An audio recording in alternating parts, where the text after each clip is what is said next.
What's up, everybody? I'm back with you with day 13 of the 60-day jumpstart. And before I get into the workout, I wanted to talk to you a little bit about how we should be breathing and the importance of breathing and doing breathing exercises before workouts.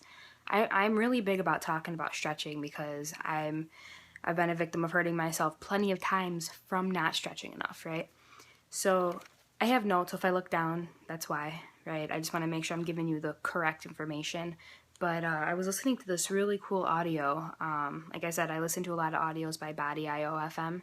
Now they're targeted towards women, so any kind of questions you have and all that good stuff, they're very clear on it for you, right? Well, this one was called Restorative Breathing, and it was featuring Lucy Hendricks. She's a very, very inspirational woman, and she knows exactly what she's talking about when it comes to like breathing and all the effects of it, how to help people get into breathing correctly and all that good stuff, right? So, one of the things she said is, and I found this very interesting because I didn't know that you should be doing breathing exercise and stuff before a workout to get a better workout in and to actually clear your mind and stuff. So it's really cool, but I'll get into that in a minute. She said you can tell that somebody has a breathing problem by the way they sleep, their sleeping patterns, the way they eat, the way they manage stress, and even the way that a person moves.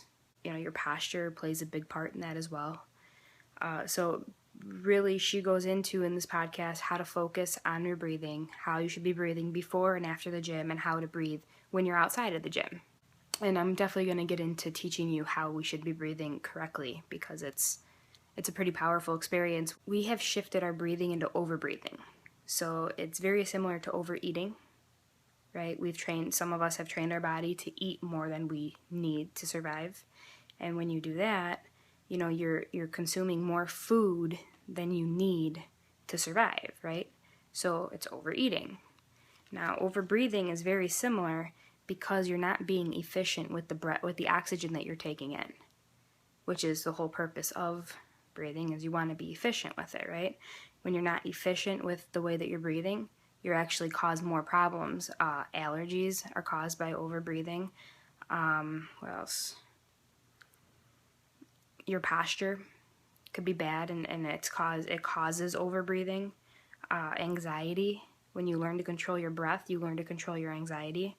So that's another big plus. Like, there's a lot of health issues that are caused by overbreathing, and people don't realize it's that simple to fix, right? Everyone's quick to turn to medications. Everyone's quick to turn to everything, but doing it the way that it could work as well, which is just changing the way you breathe.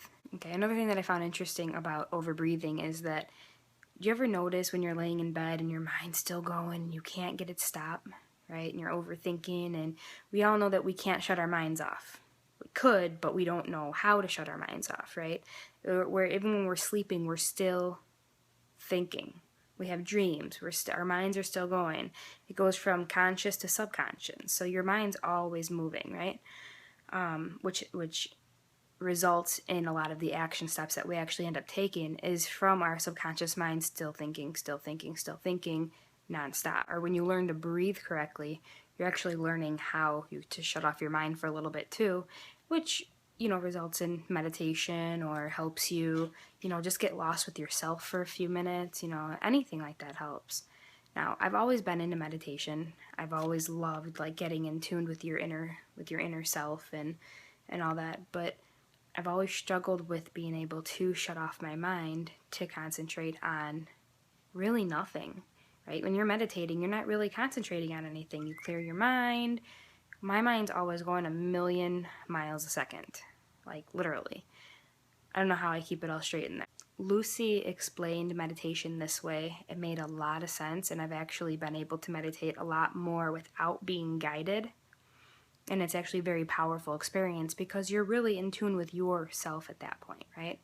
And what she said is, meditation is when you take your focus out of your mind and you put that focus into your breathing. Without realizing it, we don't focus on breathing. We don't focus on how many breaths how many seconds we're inhaling, how many seconds we're exhaling, and that's a very big issue with overbreathing, right? when I say that we don't breathe correctly, you're probably thinking, well, I'm alive, right? I breathe every day. Practice makes perfect, so I must be able to, I know how to breathe. It's not that you don't know how to breathe, that you're not breathing correctly and healthy, right? So a lot of us breathe like we're in a stressful situation all the time, right? So let's think back to what our breathing is like in a stressful situation. Think maybe back to if you got into a car wreck, or cop lights are behind you and you don't know why you're getting pulled over, right? Your heart starts racing. Your breathing becomes more rapid, more noticeable, right? More noisy. So instead of breathing out of your nose where it's more quiet, you're breathing out of your mouth, so it's more noticeable. More noticeable, like your breathing and your shoulders are going up instead of just using your diaphragm from breathing. So you're not breathing correctly in that sense. You start breathing and your shoulders, it becomes a lot more noticeable. So all of that together basically results in overbreathing. So when you're overbreathing and you're in a stressful situation, that's one thing, but when you're not in a stressful situation and you're still breathing like that, your body is overstressing itself and your body thinks that you're in a stressful situation. Now I'll go into how we should be breathing.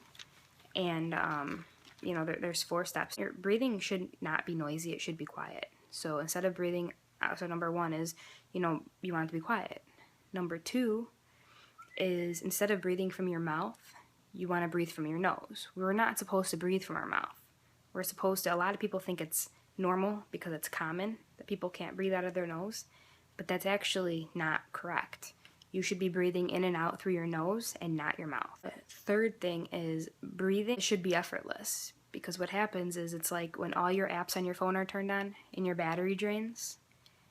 When we're not breathing correctly, we actually are breathing from our chest instead of using our whole diaphragm. When you learn to use the diaphragm as your main muscle instead of your accessory muscles, like your shoulders going up and down, your chest coming in and out, then it actually makes it easier to breathe in that situation. And then the last thing, number 4, should be rhythmic. You should have a rhythm to your breathing. So some people are gasping for air. Some people, they breathe in for 2 seconds, they breathe out for 5 seconds, then they hold their breath, or they, breathe in for 5 seconds and then breathe out for 2 or 3 seconds. And it's just all over the place, right? So the 4 steps are silent, breathe out of your nose, breathe through your diaphragm, and then have a rhythm when breathing, right? So know what your in and outs are. So now getting into actually when you're before a workout, what you should do to do your breathing exercise that I talked about in the beginning of the video. You want to lay down on the ground, lay flat on the ground, and you want to put your feet on the wall, right? At like a 90-degree angle with your knees. And the reason for doing this is when you're laying on the floor, you feel safer, you start to sink into the ground, and it's almost like you become one, right? This is only for before and after workouts. You don't have to always be laying on the floor with your feet at a 90-degree angle, touching your nose and tapping your head while you're rubbing your belly and all that good stuff. This is only for in the gym or before a workout, wherever you may be. You get a better workout done in general, right? So there's 5 steps to how you should breathe before and after, like for setting yourself up. And this is really quick. So you're laying down, that's 1. Number 2 is you shut your mouth. 3, you place your tongue on the roof of your mouth. Relax your jaw and don't clench your teeth. Okay, so those are the 5.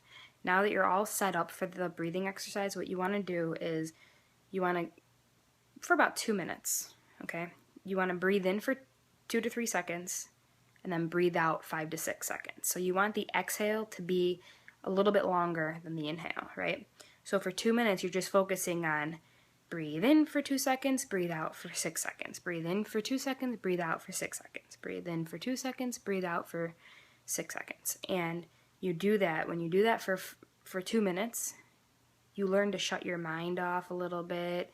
You're not taking your crazy day and turning it into, a heavy workout. So, if you're having an intense strength training day and you have a stressful day, and then you go to do that and you lift more than you can, you can end up hurting yourself, right? So it's better to have a clear mind when you're working out, to fully focus on the workout, and you actually get a better workout in. I'm really excited that I got this podcast before today's workout because, like I said yesterday, I was kind of nervous. Today's a 2 CD workout day, so not only is it pure cardio, which every time I end up saying pure cardio was pure cardio because you're dripping, you're hot, you're tired, right? And then after pure cardio, then you do cardio abs, which I've never done yet, so I'm excited to see what it's all about. So I'm gonna go ahead, crush these 2 workouts after I get my breathing exercises done, and I'll be back with you after. Bye. Hey everyone, I'm back from pure cardio and cardio abs. Let me tell you, I just talked about how we should be breathing and the breathing exercises before working out, after working out, all that good stuff. And I did it before my workout today, right? I actually felt like I got a better workout because not only was I focused on the workout and I was ready to go, but I let everything from the beginning of the day go, right? It's pretty powerful. So I'm pretty stoked. I know I kept telling you I was pretty nervous about doing today's workout because it was 2 CDs. Now, cardio abs, okay? Cardio abs is only 16 minutes, but it's like 16 minutes of pure torture. All right, basically pure cardio, you're just running and doing all these crazy different things trying to get your energy level up, and it's just straight cardio, right? But cardio abs is where you're like jumping up with your legs touching your arms and all this stuff because you're trying to work out your core. So you're using your core for everything, going from low planks to high planks to running with planks, all different kind of stuff. It's really crazy. But for somebody who doesn't have abs and has never had abs, you can actually feel them, right? Like it actually like gives you a little bit of a sore stomach. But it was a totally a good workout, so I'm stoked. I'm pretty excited for my rest day tomorrow. I'm sure I'm still gonna go running or do something. I may stay away from the Forest Preserve for a little bit until my foot heals completely. But yeah, so I'll be back with you on day 14 tomorrow, which makes 2 weeks, right? I will see you guys all later. Bye.